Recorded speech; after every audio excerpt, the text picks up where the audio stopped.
Fala pessoal, sejam bem-vindos a mais um episódio do Future of Money, o seu podcast semanal aqui na Exame. Eu sou a Mariana Maria e hoje eu tenho uma convidada super especial, que é a Elo Passos, CEO da Trex. Salve, salve, pessoal! Oi, Elo. Bom, acho que a gente pode começar aqui falando o nosso papo sobre jogos em blockchain, né? Que é o foco da Trex. Acho que para começar, se você puder explicar um pouco mais sobre a ideia da Trex, né? E o que vocês fazem lá para o pessoal que está assistindo. Legal. A gente é uma empresa de blockchain games, a gente desenvolve jogos e tecnologias para o mercado de Web3 game. Atualmente a Trex ela está desenvolvendo o jogo próprio dela, o Boom Boogers, que é um jogo que ele vai ter uma pegada mais action RPG e a nossa ideia a longo prazo é ser um tipo de jogo que a gente chama de sandbox na categoria, que é poder ter minigames dentro do jogo, e a gente está desenvolvendo também uma plataforma de game as a service. Então a gente quer ajudar os desenvolvedores de jogos e ajudar as comunidades de blockchain games a ter mais acesso aí à tecnologia. Então essa é um pouco da ideia da Trex hoje. Legal. E como que você acha que o blockchain ele pode contribuir, né, para o mercado de games? Porque desde que os jogos em blockchain surgiram, acho que já teve várias vertentes, né? Teve o Play to Earn e fez um sucesso e agora não está mais fazendo tanto sucesso. Então, no geral, agora para o futuro e até pelo que vocês estão desenvolvendo na Trex, o que você acha que vai ser o papel de blockchain mesmo nos games? Eu acho que o papel da blockchain nos games, ela tá muito ligada àquilo que a gente já fala meio que sempre, né, a questão da gente pensar em ownership, então propriedade, de você ter a propriedade dos seus próprios ativos, da gente pensar na facilidade da interoperabilidade dos ativos, então como que a gente consegue levar itens de um jogo para outro jogo, de uma forma que ao longo do tempo vai acabar sendo um pouco mais automatizada. A gente pensar na possibilidade realmente de ganho com o tempo que a gente já tem, que é algo que já acontece no mercado tradicional, né, se a gente for ver modelos como free to play, por exemplo, em grandes jogos RPG, MMO, tem pessoas que têm muito tempo de jogar e tem outras pessoas que não têm tanto tempo de jogar, mas se eu quero ser tão competitiva quanto, eu vou comprar os itens dessas outras pessoas. Então, dessa forma, já existe um mercado secundário e quando a gente coloca blockchain dentro dele, a gente possibilita aí essa facilidade nas transações. Então é assim que a gente enxerga que a blockchain vai auxiliar. Legal, então acho que vale até a gente falar um pouco sobre como funciona esse mercado de games no geral, né, que você falou sobre as pessoas que compram os itens dos outros. Como que funciona isso? Como que a pessoa que quer se destacar no mercado de games hoje em dia, o que ela tem que fazer? Legal. Antes da gente começar, é importante dizer o tamanho do mercado de games, né? O mercado de games tem um tamanho aí de 190 bilhões de dólares. É um mercado gigantesco. A gente tem várias possibilidades ali de profissões dentro desse mercado, como o próprio desenvolvimento de jogos, a parte de esportes, onde você pode ser um jogador profissional ou você pode ser um produtor de conteúdo. Quando a gente tem a vertente da blockchain, a gente pode ser um jogador mais casual. E quando a gente joga jogos free to play, por exemplo, que tem um comércio mais aquecido secundário, você pode ser, por exemplo, um mercador de itens. Então você vai ficar muito tempo dropando, que a gente chama, né, nas fases, matando os monstros, para você conseguir ter mais acesso, você conseguir ter mais chances de ter itens mais raros e poder vender para outras pessoas que queiram esses itens. Então o mercado de games ele tem várias possibilidades aí de profissões, de ganhos, de crescimento dentro da indústria. E hoje em dia, no mercado tradicional, esses itens que você falou, eles ficam presos dentro de um jogo só, né? Independente se for vários jogos de uma mesma produtora. Se eu tenho um item de um jogo Y, eu não posso mudar esse item para o jogo X, por exemplo. Ele não é meu. E se a produtora dos jogos também decidir cancelar aquele jogo, esse item simplesmente vai sumir, é isso? Sim, você perde o item para sempre, né, que a gente chama.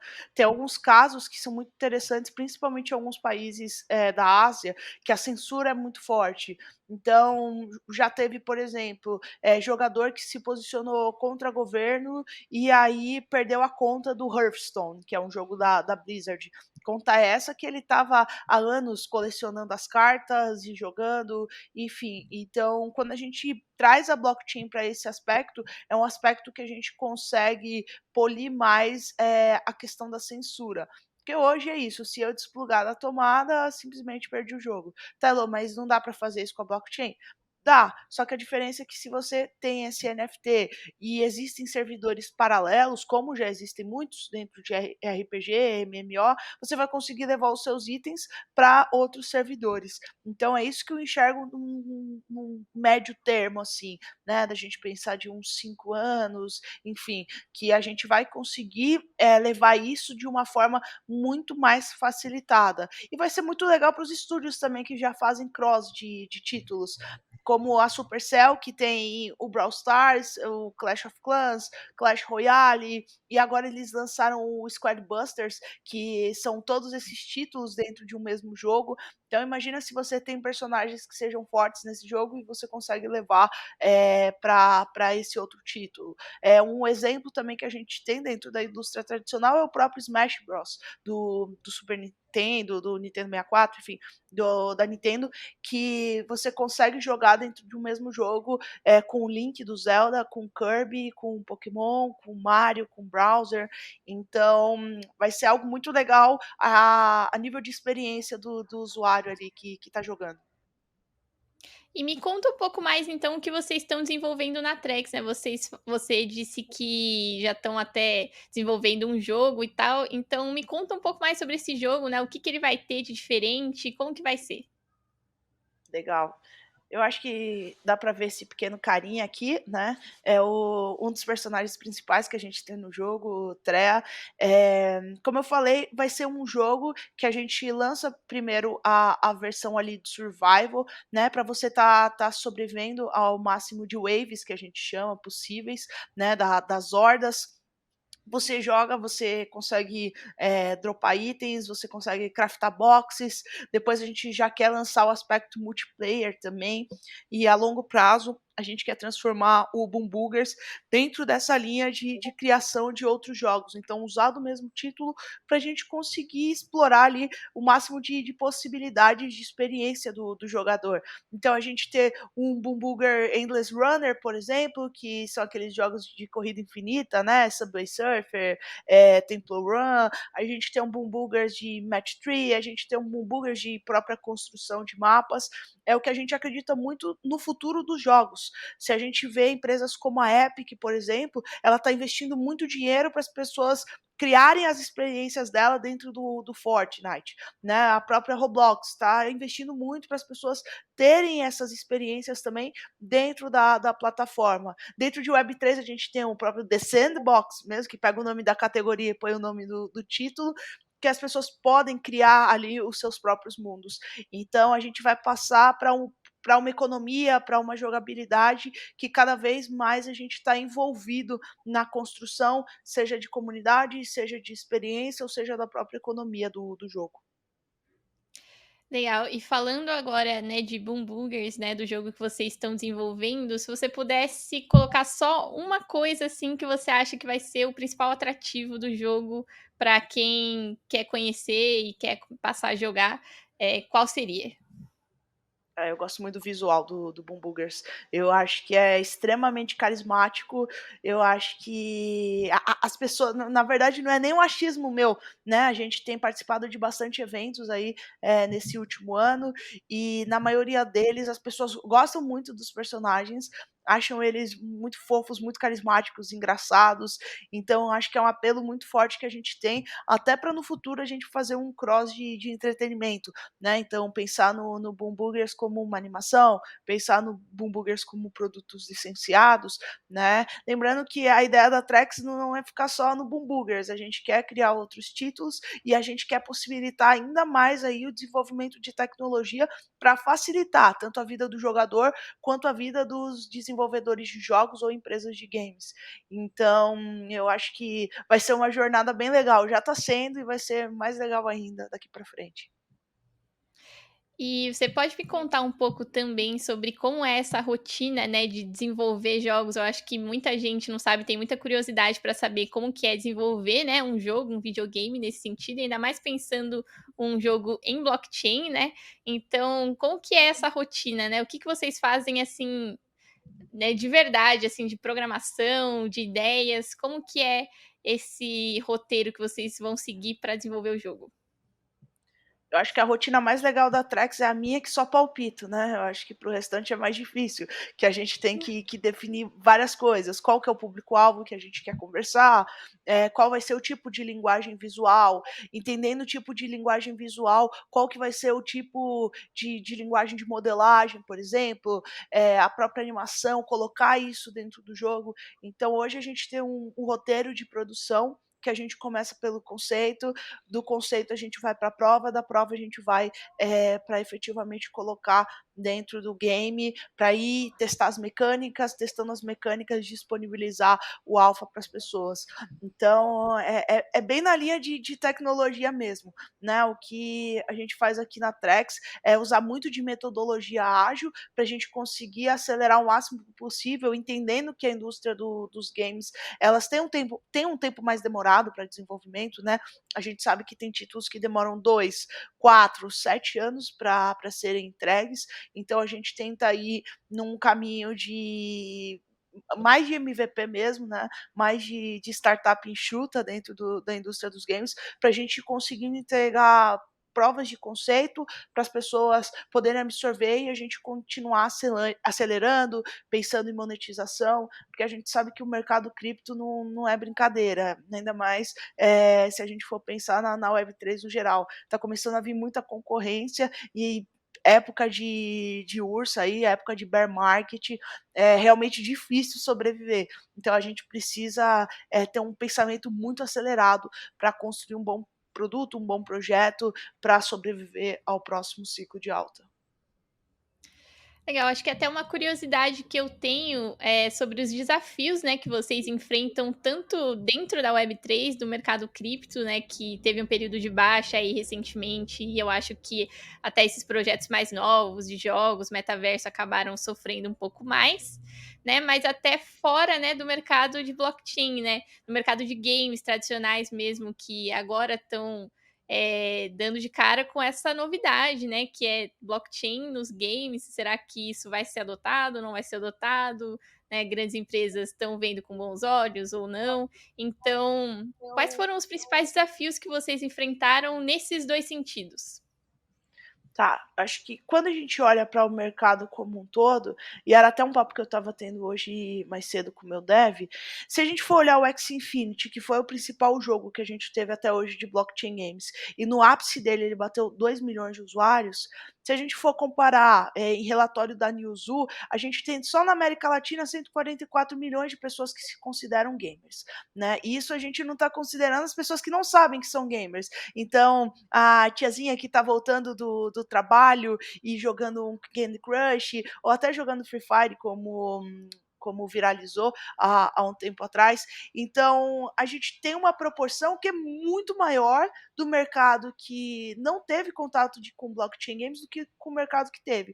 Então, a gente vê que grande parte das pessoas que estão falando assim, ah, a indústria odeia blockchain games. Tá, mas a indústria quem? Quantas pessoas odeiam? Odeiam simplesmente porque houve vários scans, ou odeiam porque é uma tecnologia nova, ou odeiam porque acham que não tem funcionalidade. É realmente uma unanimidade isso? A gente tem que entender um pouco aí sobre essa grandeza de valor, sobre realmente o tamanho potencial. Eu gosto de usar também muito como exemplo o Roblox. Ano passado, o Roblox tinha ali de usuários ativos, em setembro do ano passado, diariamente, 130 milhões de pessoas. Roblox faturava 7 milhões de dólares por dia. Atualmente é entre 30, 40, 60, não vou saber o número exato, de usuários diários. Então, de novo, a gente está falando uma comparação que ela ainda é muito grande.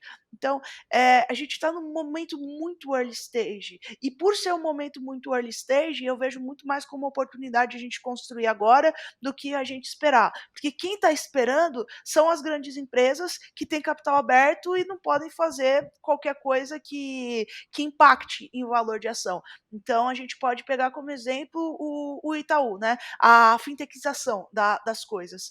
Tudo que tá acontecendo agora com o movimento de finanças e blockchain é o que eu acredito que vai acontecer com o movimento de games. Eu pego um Itaú, por exemplo, que ele tá olhando o que está acontecendo, mas ele espera o mercado se consolidar, ele espera o mercado fazer os testes, para aí efetivamente ele fazer a aquisição de uma empresa e ele se basear, mas não na marca principal, numa marca secundária, até ponto que eu tenho conhecimento suficiente para trazer ali para o meu core business. Então é isso que eu acredito, que a gente vai ter vários testes de várias tecnologias, vários jogos, e tudo isso com empresas menores, com veteranos da indústria que saíram da Web 2 para entrar na Web 3, para aí daqui uns 5 anos, quando o mercado está mais consolidado, a gente vê uma Ubisoft, a gente vê uma Sega, a gente vê uma Bandai Namco, quem sabe a gente vê uma Nintendo, uma Sony entrando dentro desse universo, né. Lembrando que é muito comum esse movimento dentro da indústria de games, você ter estúdios que fazem aquisição de estúdios menores, seja pela base de usuários, seja aí pelo valor dos títulos que eles possuem.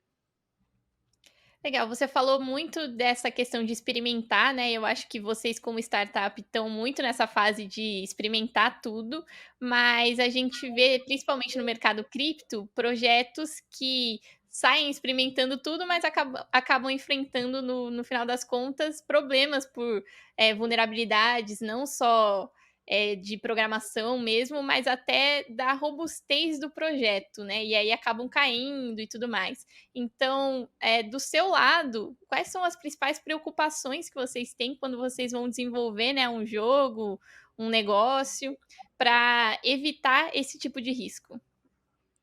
O meu Mas CTO ainda tem uma também continuar experimentando, né?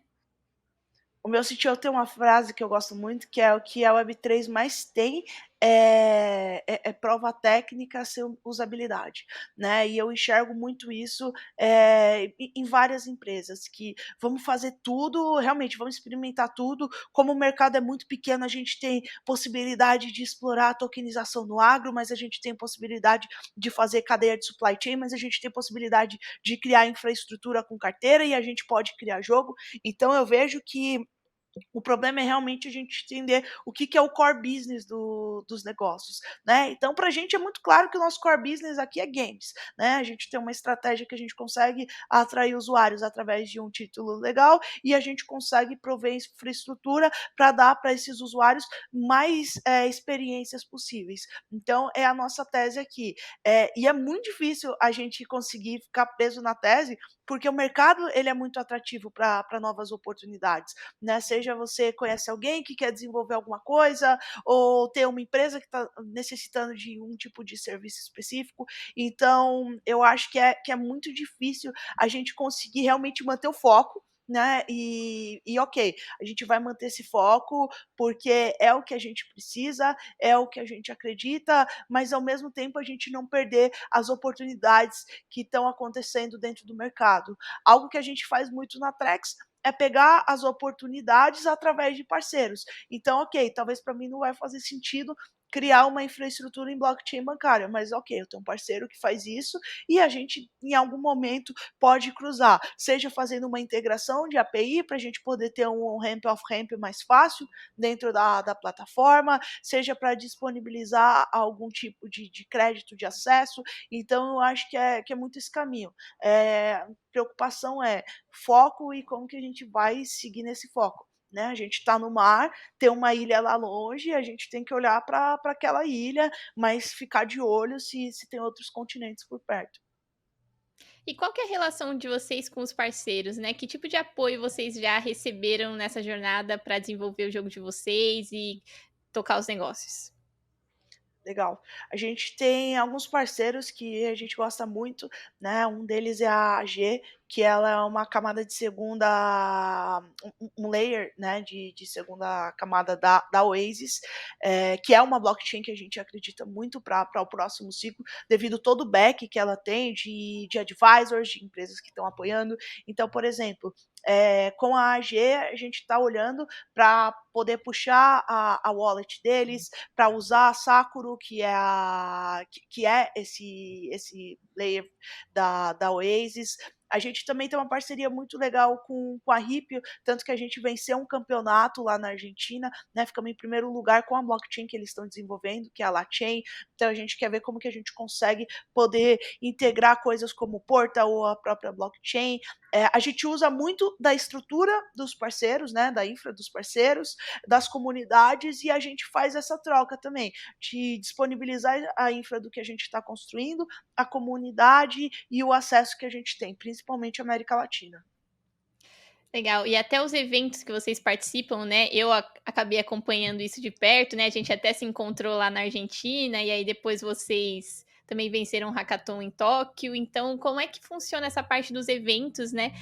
Principalmente pensando nas soluções que vocês têm que desenvolver, né? O que vocês estão pensando de inovação para vencer mesmo esses desafios e até para contar um pouco a experiência, né, para quem nunca participou de um hackathon, né, como que é, que tipo de destaque vocês estão procurando, né, participando desses eventos e como que funciona isso? Legal. Para quem não sabe, hackathon é uma competição, né? Uma competição de startups, uma competição de projetos. E a gente viu dentro do hackathon uma possibilidade da gente poder acelerar a validação de produto. Como no hackathon você está muito imerso ali, seja 3 dias, ou se for online 20 dias, enfim, você tem muito tempo para ficar focado ali no problema e na solução. Você tem acesso a muitos mentores, então pessoas que estão vivendo realmente o mercado e conseguem te dar um feedback rápido, e você tem acesso a outras pessoas que estão construindo também. Então, a gente entendeu que seria o processo mais rápido para a gente ter uma área de Open Innovation dentro da Trex, a gente explorar features que estão dentro do nosso roadmap de entrega de produtos, e a gente conseguir ali escalar muito em branding, né? A gente conseguir ter um awareness maior dentro do mercado. E para a gente tem sido super legal. Ganhar esse tipo de competição tem aberto portas para a gente no mercado. A gente ganhou 4 competições até agora, contando de junho até então, que foram 2 na Argentina, no Kings of Dev, a primeira na trilha da LaChain, terceiro lugar na trilha da Avalanche. A gente ganhou o Top Quality Prizes dentro do Chainlink Global, que foi o Spring deles agora, e a gente ganhou em segundo lugar na trilha da Singularity, em Tóquio, dentro do hackathon da Oasis. Então, eu digo que é algo super legal, tanto para quem já tem um produto no mercado, quanto para quem está começando. É que vão ser focos diferentes. Quem está começando vai conseguir explorar muito mais, entender muito mais e se conectar com pessoas do mercado, e quem já tem um produto vai conseguir acelerar muito o desenvolvimento e validação ali do que está sendo criado. Legal, me chamou muito a atenção esse hackathon em Tóquio, porque Tóquio acaba sendo um lugar, assim, que é um hub pensando em jogos, né, videogames e tudo mais. Então eu fiquei curiosa para saber qual foi a sua experiência lá, né, o que que você viu lá de diferente, que você acha que pode virar uma tendência, né, no mundo dos jogos ou não? Legal. A gente não foi presencial para Tóquio, porque não deu tempo de tirar o visto, né, então eles avisaram, tipo, na segunda que a gente tinha sido um dos finalistas, e aí já era domingo, então não ia dar tempo da gente tirar o visto, chegar lá, né, porque é 24 horas de diferença, mas foi tipo 2 horas da manhã, eu e a Sabrina Olivo, a Head de Open Innovation, fazendo pitch. Mas o que eu vi, que eu achei muito interessante, é que se a gente tem um movimento que a gente está enxergando muito como Europa, Ocidente, que não, chega de games, agora eu só tenho tese de infraestrutura, e principalmente muito motivado pelos VCs, lá a maioria das soluções eram games, eram títulos, né? Muitos títulos de narrativa, então eu acho que é um padrão japonês ali de tipo de jogos que eles gostam, né? De narrativas, das histórias que vão acontecendo. Teve um muito legal que é um padrão novo novo de ERC, que você consegue criar um NFT e você colocar o inventário dentro desse NFT. Então, ao invés de você ter vários NFTs soltos, é como se eu tivesse um personagem que fosse o NFT e eu tivesse outros menores dentro dele, né? Eu tivesse o chapéu, que é um NFT, eu tivesse a jaqueta, que é outro, e tudo isso dentro do mesmo inventário. Esse foi o que ganhou o top prize lá. Então, eu vejo que eles estão no movimento muito mais de fazer testes de jogos do que teste de infra. E eles estão usando a infra que eles têm disponível. Nesse caso, é a Oasis e todas as segundas camadas que ela está proporcionando. Sakura, MCH, Versus, Oasis X, enfim. Então, isso que eu achei muito legal. E eu acho que se vale a pena falar um pouquinho mais de Oasis, né? Ela tem ali um back muito forte. O Gabi Dizon, que é um dos grandes nomes da YGG, que foi a grande guilda que a gente teve, que abriu várias subsidiárias, investida pela Animoca, ele é um dos cofundadores do projeto. A gente tem ali Chairman, que é da SEGA, a Bandai Namco é validadora da rede, Ubisoft é validadora da rede, SoftBank é validador da rede. Então é muito legal ver que você tem um projeto que ele é nativo de Web3, ele nasceu Web3, mas ele tem um suporte muito grande da Web2. E eu acredito que são esses projetos a nível de startups, né, de empresas, que vão ser as próximas estrelas do próximo ciclo. Legal, muito bom. Bom, o mercado de games, ele é muito grande, né, muita gente, você falou aí milhões de pessoas, e você enxerga no futuro todos esses milhões de pessoas, usando blockchain games, e aí até, tem alguns especialistas que colocam nos blockchain games, né, a responsabilidade de trazer a adoção massiva para a tecnologia blockchain. Você acha que vai ser isso mesmo? É uma das grandes teses que a Trex tem, a gente fazer o onboarding financeiro das pessoas através dos games, porque se a gente for pensar, a estrutura gamificada é o que a gente tem de mais fácil, com menos fricção e mais usabilidade para quem vai entrar, né? A gente pode olhar o próprio 2021, que existiam várias pessoas que não faziam ideia do que era um blockchain, mas elas ouviram falar, tem um joguinho que tá dando dinheiro, né? Não acredito que nos próximos anos seja, tem um joguinho que está dando dinheiro, mas seja algo que as pessoas vão entender que existe uma estrutura por trás que possibilita esse comércio de itens ou realmente essa interoperabilidade, esse ownership, né, que a gente vai ter. Então, a gente acredita muito dentro da tese de indústria que os games eles vão conseguir fazer o onboarding das pessoas. Então, por isso que a gente vê projetos como o Red Player Me, a própria Immutable com a Wallet Passport, que levantaram tanto dinheiro.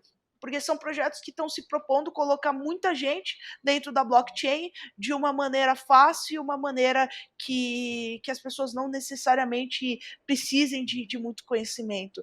Hoje eu acho que o fluxo que a gente tem de educação você vai ser impactado ali no Insta por algum educador, algum influenciador, vai começar a entender como que está funcionando para aí você usar.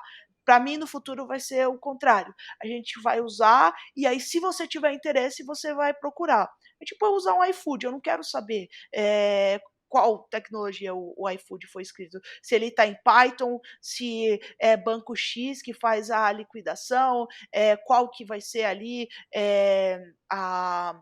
o tipo de cartão que está passando. Não, eu quero saber que eu faço um pedido, que meu cartão não vai ser clonado e que a minha comida vai chegar daqui 1 hora. Então, para mim, vai ser mais ou menos essa linha de games. A gente vai entender que tem games que a gente vai conseguir monetizar e outros games não. Então, vai ser. Tem gente que joga mobile e gente que joga computador, mas tem gente que joga console e não gosta de jogar computador. Da mesma forma, eu acho que vai ter gente que vai gostar de jogar blockchain games e qualquer outro jogo de console que não tenha integração nativa ali, mas vai ter gente que tipo, só vai jogar jogos Web3. Então é o que eu enxergo. Você falou de jogos de console, de computador e smartphone, e eu fiquei até com uma curiosidade aqui, não sei se é uma pergunta muito leiga, mas sobre os jogos em blockchain, a gente já tem jogos que podem ser usados em console, smartphone, como é que tá? esse desenvolvimento. Legal. No mobile, a gente já tem jogos que conseguem rodar tranquilamente ali em celular. Agora, console, eu acho que o que vai ser muito comum da gente ver é consoles como o ROG, eu acho que é o ROG, que é aquele Stream Deck. Parece um Nintendo Switch, mas não é um Nintendo Switch, é como um computadorzinho. E aí você consegue jogar os jogos em blockchain ali naquele computadorzinho. Então, eu acho que vai ser o primeiro caminho para inserção dentro dos consoles, né? Espero ver mais coisas em um período de tempo, mas como a gente sabe que os consoles são dominados ali pela Sony, Microsoft e Nintendo, acho que talvez o que seja mais rápido da gente ver é a própria Microsoft, né? Xbox, essas coisas. Acho que Nintendo talvez seja a que vai ser um pouco mais resistente, apesar desse movimento do mercado japonês estar tão forte dentro da indústria ali.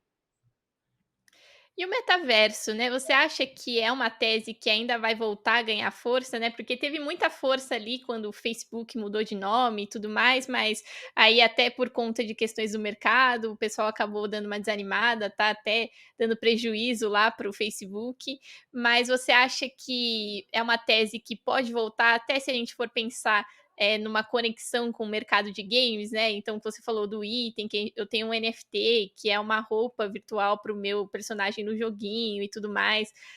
Talvez você ache que o metaverso possa voltar como uma tendência, até impulsionado pelo mercado de games em blockchain? Tá, legal. O que eu acho, né, em relação a metaverso, para mim metaverso nunca teve em baixa, a diferença foi o tipo de metaverso que a gente entendeu como metaverso, né, porque se a gente for pensar num Fortnite, num Roblox, Minecraft, PKXD, enfim, eles já são metaversos, você já tem experiências ali dentro, você tem um aspecto social, seja de conversa, seja de construção, e as marcas já fazem ativações lá dentro. O que a gente tem que entender é que existe um perfil de pessoa. Existe um perfil de pessoa que é um investidor e existe um perfil de pessoa que vai ser um builder, um empreendedor. O empreendedor, ainda mais no setor de tecnologia, precisa captar dinheiro para escalar mais o negócio, né? Ainda bem que o mercado mudou um pouco essa tese, então o mercado está muito menos líquido do que nos últimos anos, mas eu preciso captar. E como que eu vou captar? Eu vou captar com o que é a palavra da vez. Se NFT for palavra da vez, eu vou captar com NFT. Se for metaverso, eu vou captar com metaverso. Agora é inteligência artificial, então eu vou captar com inteligência artificial. Acho que foi bem interessante um pitch que rolou do Google há uns meses atrás, acho que uns 2, 3 meses atrás, que tipo, em 5 minutos só tinha IA. E ele falou: ah, IA, IA, porque generativa IA, IA, IA, porque é o que vende, né? Só que se a gente é investidor, então a gente pensar de comprar ação, a gente sempre tem que pensar em empresas que elas têm uma possibilidade de construção de futuro. E como que vai ser essa construção de futuro. Então, eu particularmente não gosto de hype, né? Eu acho que hype, para mim, para o meu perfil, eu acho que para um perfil de pessoas especuladoras é super legal, mas eu acho que a hype acaba criando um movimento meio prejudicial no mercado, de euforia, de mídia em cima, e aí pessoas que não entendem perdem dinheiro com isso. Mas eu acho que o metaverso nunca deixou de estar em alta se a gente olhar para o mais puro disso, que são esses games que eu falei. Agora, se a gente for olhar um Decentraland, se a gente for olhar um The Sandbox, realmente, esses modelos vão precisar melhorar muito. Porque será que a gente vai ter paciência? Tipo, pessoas comuns que não são gamers, será que elas vão ter paciência de estar entrando sempre e estar interagindo ali? Será que a gente não quer coisas mais rápidas, como é o nosso tipo de usabilidade dentro de um TikTok? E acho que se eu posso falar de um metaverso que eu tenho achado muito legal, é o Upland, né? O Upland tem feito muita parceria a nível institucional.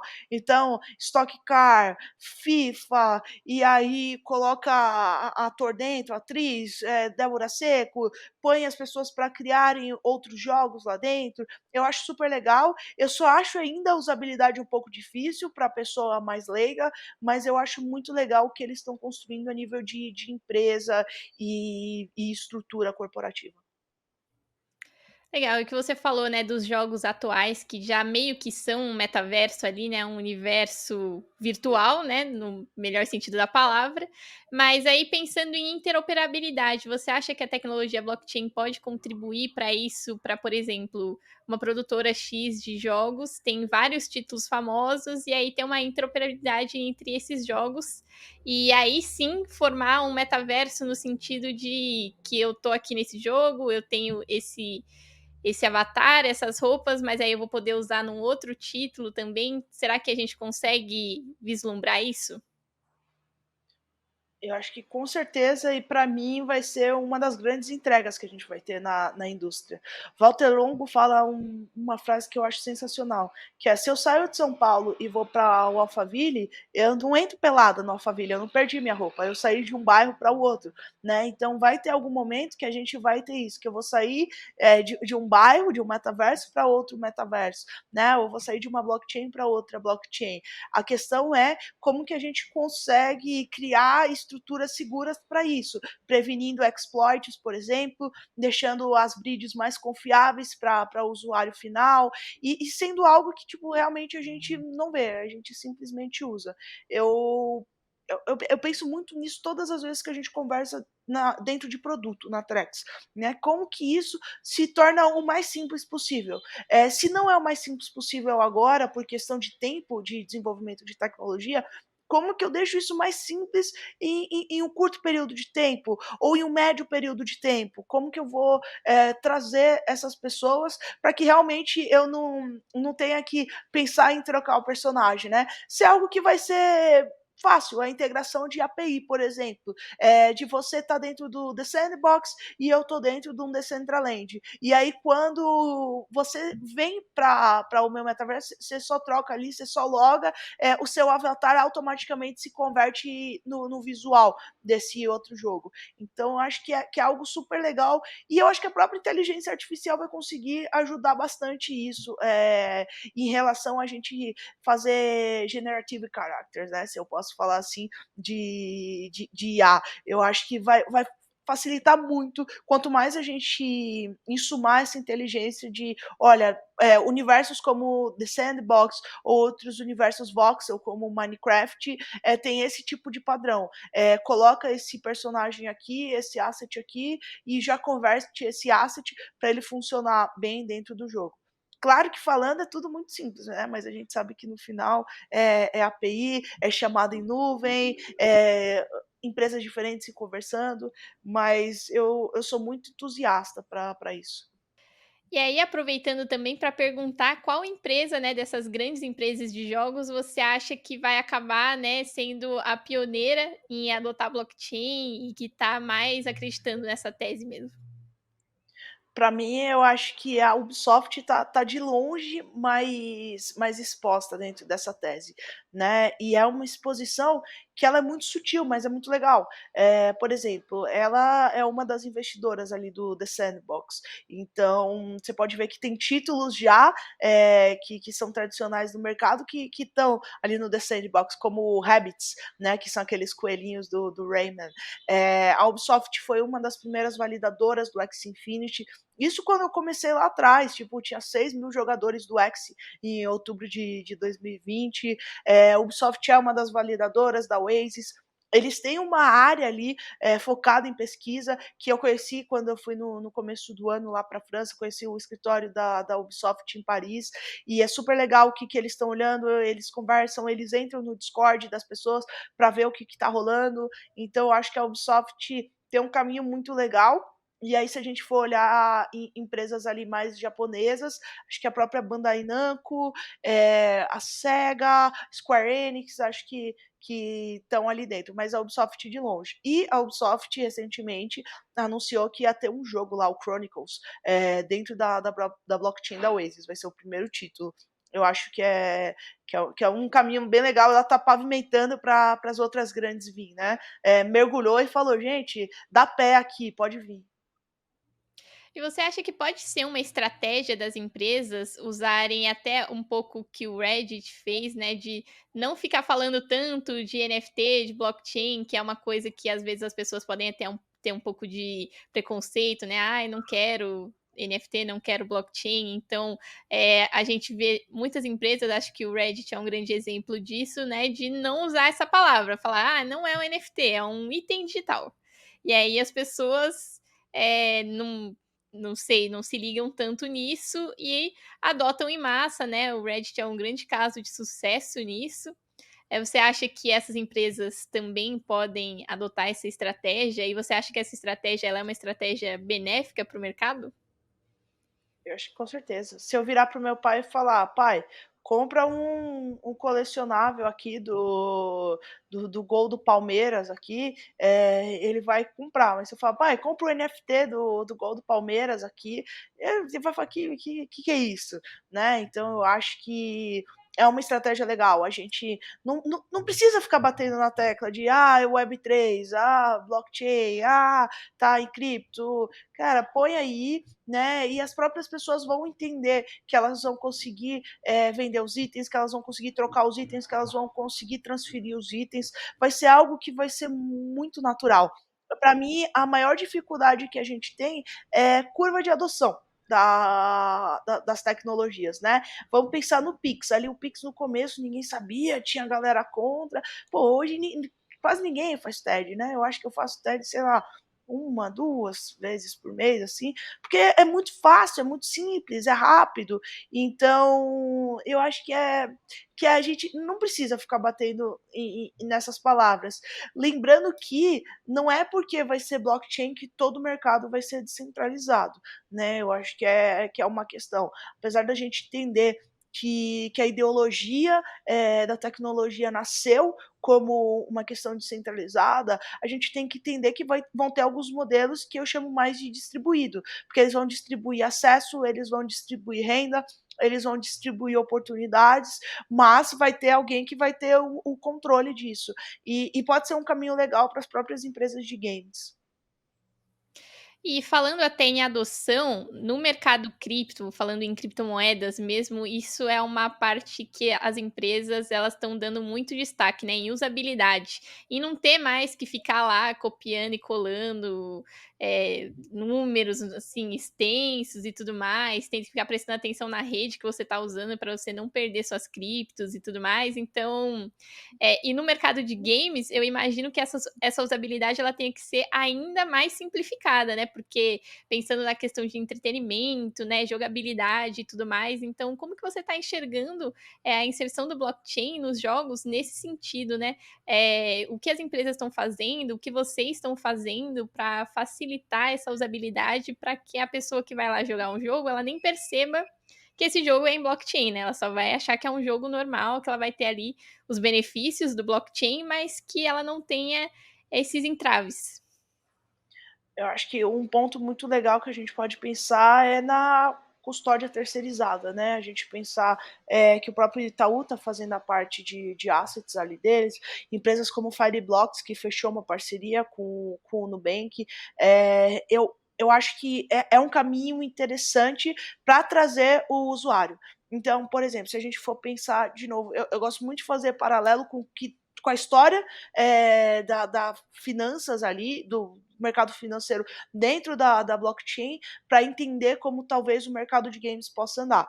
Mas é muito mais fácil eu entrar dentro de uma corretora que vai ser simples, eu vou criar ali o meu login e senha, vou fazer um KYC, ok, vou ter um book ali para comprar, vender, ter acesso a moedas, e aí depois eu entender que, ok, isso é meu, então eu posso criar uma carteira e mandar para uma carteira que eu vou ter a propriedade, dessa carteira, mas tá ali na corretora. Então eu gosto muito desse caminho da gente tentar pensar alguma coisa assim nos games, de você entra, tá facilitado ali, sua carteira, o seu login, talvez uma Epic, né, uma Epic Games, uma Steam, que você tenha disponível vários jogos com o mesmo login, e eu acho que isso facilitaria ainda mais a interoperabilidade dentro do setor. E aí eu entendi que, pô, legal, mas eu quero tirar isso aqui, quero mandar para minha MetaMask ou qualquer outra wallet. Eu consigo? Pô, você consegue. Então você tira ali de dentro e mandou. eu acho que pode ser um caminho, mais seguro para os usuários que estão entrando. Porque a gente não pode também ser inocente a ponto de achar que, não, todo mundo já vai entrar com a cabeça de descentralização e cuidar das 12 palavras-chaves. Pô, Mari, você não sabe quanto de gente que eu vi perder palavra-chave em 2021, sabe? De mandar mensagem quando eu tinha a comunidade de X e falar assim: "Cara, me ajuda pelo amor de Deus, porque eu não sei qual que é a minha palavra-chave e eu perdi meus X's". E a galera me mandando as palavras-chaves, eu falava: "Gente, não, não manda", sabe? Tipo, testa, vê se você não escreveu errado. Então eu acho que a gente tem que ser um pouco mais solícito com quem não é Web3 nativo, a gente tem que ser um pouco mais solícito com quem está entrando e não é tão early adopter de tecnologia, não é tão, inserido dentro do mundo digital. A gente tem que sair um pouco das nossas bolhas. Eu acho muito complicado a gente achar que o mundo é centro de São Paulo, centro de Rio de Janeiro e centro de Florianópolis. Existe, tipo, muito mais coisa, muito mais gente, gente que só tem acesso, às vezes, a um celular, que é analfabeta digital e analfabeta funcional também, que manda mensagem por áudio porque não sabe escrever. Então, como que a gente consegue trazer essas pessoas? Porque se a gente está falando que é uma tecnologia para mudar o mundo, a gente tem que pensar em mudar o mundo de todo mundo, não mudar só o nosso próprio mundo e a esfera que a gente está inserido. E para resumir, então, o nosso papo, de tudo que a gente falou aqui, eu queria que você me falasse 3 tendências que você acha que vão ser as próximas aí no mercado de blockchain games.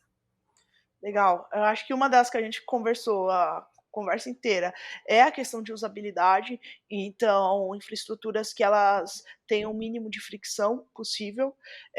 Jogos casuais, então a gente vê cada vez mais, jogos mobile, para a gente poder ter acesso, que seja numa estrutura meio arcade, que você entre e tenha vários minigames lá dentro, e a gente ter uma fintechização das companhias de games. Então a gente conseguir cada vez mais trabalhar com acesso de on-ramp, off-ramp, de custódia, enfim, book compartilhado, ferramentas que possibilitem as pessoas terem acesso financeiro através dos games. Né? E a Trex está nesse caminho, que é o que a gente acredita de tese de futurismo aí dentro das tendências. Legal, Elô. Bom, eu gostei muito do papo. Tem alguma coisa que a gente esqueceu de falar aqui? Você quer dar algum recado para quem está querendo começar a jogar blockchain games e está assistindo a gente? Acho que o mais legal é você saber que você não precisa gastar dinheiro para começar a jogar. Você tem vários jogos que já tem a possibilidade de você começar ali free, né? Começar grátis dentro do free to play. Você tem ainda pessoas que disponibilizam assets para você jogar, os ativos, personagens, enfim, que a gente conhecia muito como scholarship, escolinha. Agora a gente fala muito de guilda, de organização de esportes dentro da Web3. Então tem muita possibilidade. O que mais tem é jogo para a gente começar a iniciar a jogar. Então, sugiro que você comece a jogar, veja qual tipo de jogo você gosta mais. Não é porque um jogo de carta que está super rapado, você não gosta de carta que você vai jogar. Talvez você gosta mais de um FPS ou você gosta mais de um MMO. Então tem vários jogos interessantes e convido vocês aí para seguirem a Trex nas mídias sociais e acessarem também o Discord do Boomboogers, porque tá muito legal. Tá rolando bastante torneio lá dentro e é onde a gente atualiza o pessoal dos nossos desenvolvimentos aqui dentro. Obrigado demais pelo convite, Mari. Obrigada, eu que gostei muito, quero te agradecer, Elô, por ter vindo, agradecer pela conversa e também agradecer para todo mundo que está assistindo. E vocês não se esqueçam de seguir o Future of Money nas redes sociais também, a gente está no Twitter, no Instagram e no TikTok, e também acessar o Future of Money no nosso site. E é isso, a gente vai ficando por aqui. Um abraço para todo mundo e até semana que vem que o Gabriel vai estar de volta.